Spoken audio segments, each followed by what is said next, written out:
नाज़रीन, आपको बताएं, सुप्रीम कोर्ट फौजी अदालतों में सिविलियन के ट्रायल से मुताल्लिक अपीलों पर समाअत शुरू। जस्टिस अमीनुद्दीन खान की सरबराही में 7 रुकनी लार्जर बेंच समाअत कर रहा है। मजीद जानते हैं राजा रुखसार अहमद खान से। जी बताइएगा। जी, मैं इस मौजूद हूँ सुप्रीम कोर्ट के बाहर और आज कैम केस की समाअत जारी थी।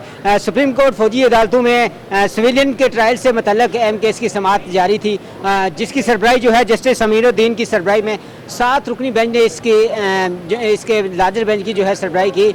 और इसके अलावा मैं आपको बताते चलूँ तो आज के इस केस की तफसीलात के हवाले से ये केस तकरीबन जो है 9 मई के वाक़े के बाद जो है शुरू हुआ और आज तक इस केस में जो है कोई अहम पेशरफ्त नहीं आई। और ख़ासकर मिलिट्री के हवाले से ये कहा जाता है कि जो आम सिविलियन है, जो एक 5 साल का बच्चा है, उसे भी अपने बाप से मिलने नहीं दिया जा रहा है। क्या किसी कोर्ट में ऐसा भी होता है कि क्या किसी ऐसे मुलज़म जो 5 साल का बच्चा हो उसे अपने माँ बाप से भी ना मिलने दिया जा रहा हो? इसी हवाले से जो है आज बहस मुबासा जारी रहा और अब से कुछ देर पहले जो है इस केस में एक अहम पेशरफ्त हुई कि इस केस को जो है कलअदम करार दे दिया गया और एक गैर महीना मुद्दत तक इस केस को मुलतवी कर दिया गया। जी, बहुत शुक्रिया। राजा रुखसार अहमद खान हमें तफसीलात से आगाह कर रहे थे।